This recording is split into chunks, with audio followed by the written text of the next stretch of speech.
যে গান আমার মতন একটা বেঁচে থেকে মরে যাওয়া মানুষকে আবার বাঁচিয়ে দিয়েছিল। এই গান সে গান যে গান আমার মতো হাজারটা ব্যর্থ প্রেমিকের প্রতি রাতের ঘুম না হওয়ার ওষুধ। এই গান সে গান যেই গানে গার্লফ্রেন্ড ছেড়ে চলে গেছে তাতে কি আছে, আমরা জোর গলায় বলতে পারি হয়তো কোনোদিন তুই চাইবি আমাকে, সেদিন তুই অন্য কারো, আমি আকাশে তারার মতো জ্বলবো। আমি বারবার বলেছি তারার মতো জ্বলবো মানে কখনো কিন্তু এই লাইনটাকে ছোটবেলার গল্পের মতো ভেবো না। মরে গিয়ে গুরু কোনোদিন তারা হওয়া যায় না। আজকে মরে যে যায় কালকে কিন্তু দুদিন হয়ে যায়। কেউ মনে রাখে না, 1 বছর পর মনেই রাখে না যে তুমি বলে কোনো অস্তিত্ব ছিল। তাই মনে না গিয়ে বেঁচে থেকে লড়াই করে গুরু স্টার হও। বিশ্বাস করো তুমি হেরে যাও না কখনো, আমরা কখনো হারি না। আমাদেরকে যে মুহূর্তগুলো হারায় সেই মুহূর্তগুলো আমাদেরকে শেখায়। আমি আমার জীবনে সবকিছু বিভিন্ন রকম ভাবে এক এক সময় হারিয়েছি। কখনো আমার কেরিয়ারটা শেষ হয়ে গেছিল, তো কখনো আমার ভালোবাসার মানুষটা আমার জীবন থেকে চলে গেছিল, আবার কখনো আমার মাথার উপর থেকে ছাদ, আমার বাড়িটা পুড়ে শেষ হয়ে গেছিল। এগুলো কিন্তু এক একটা মুহূর্ত শুধু, কিন্তু আমাদের বেঁচে থাকার ইচ্ছে, আমাদের লড়াই করার ইচ্ছে কোনোটাই কিন্তু মরে যায়নি গুরু। যদি সেদিন মনে করতাম সেদিন মাথার উপর থেকে ছাদ উড়ে গেছিল যে কালকে থেকে থাকবো কোথায়, আর বোধহয় বেঁচে থেকে লাভ নেই, কারণ পরের দিন থেকে তো পরিচয়পত্রটাই ছিল না।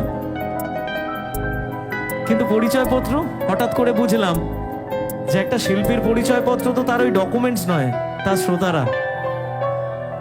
আপনারাই বাঁচিয়ে দিয়েছিলেন। আবার যখন কেরিয়ারটা শেষ হয়ে গেছিল তখন তো সোশ্যাল মিডিয়ায় মানে আমার থেকে খারাপ বোধহয় আর কেউ ছিল না, আমি সব থেকে খারাপ ছিলাম। কিন্তু ওই যে কালের নিয়ম, আপনি যদি ভুল না করেন তাহলে হাজার শক্তিও আপনাকে শেষ করতে পারবে না, এটা আমি বিশ্বাস করতাম। আর আমি সেই বিশ্বাসের উপর দাঁড়িয়ে আজকে আবার এতগুলো মানুষের ভালোবাসা কুড়িয়েছি। বিশ্বাস করুন, মানুষ শূন্য থেকে শুরু করে, আমি মাইনাস থেকে শুরু করেছিলাম। কারণ আমাকে সব থেকে খারাপ মানুষ হিসেবে জানতো সেই মুহূর্তে পশ্চিমবাংলার মানুষ, কিন্তু আপনারাই ফিরিয়েছেন আবার। যখন অঙ্কিতা আমার লাইফ থেকে চলে যায় তখন কিন্তু মনে হয়েছিল যে আর কি গান গাইবো, আর ভালোবাসাটাই রইল না। কিন্তু ওই বাধ্য করেছিল আবার, যদি রেখে দিতে পারো আমি থেকে যেতে পারি, আমি তোমার কাছে বন্দি থাকতে চাই, এই লাইনটা লিখতে। তখন ভেবে নিয়েছিলাম যে মরে গিয়ে বোধহয় লাভ নেই, বরং বেঁচে থেকে এমন এক লড়াই করবো যে লড়াইয়ের গল্পটা কোনো একদিন অন্যরাও শুনবে আর ইন্সপায়ার্ড হবে যে মৃত্যুই সবকিছু শেষ নয়। যে মুহূর্তে তোমার ভাবনা হবে মৃত্যু, শুধু ওই মৃত্যুর আগে 3টে ফুল স্টপ টানো, মৃত্যুটাকে সরিয়ে দাও।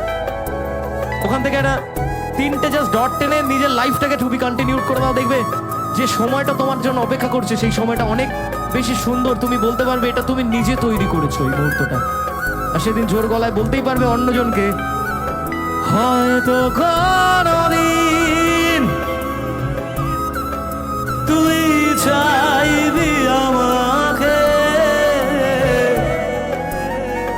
সেদিনও তুই অন্য কারো,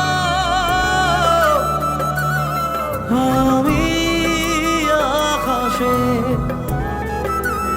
তারার মতো জ্বলবো, না হলে জোনাকি তবু ওরে তোর মতো দেব না ফাঁকি। একদিনও কি ভালোবাসা ছিল না রে মনে, একদিনও কি ভালোবাসা ছিল না রে মনে, দারুণ খেলা খেলে গেলি আমার গোপনে। আসলে ভালোবাসার যে গেমগুলো হয়, মানে আমাদের অপর প্রান্তের মানুষগুলো যে গেম খেলে, সেটা কিন্তু আমাদের চোখের সামনে হয় না, গোপনে হয়।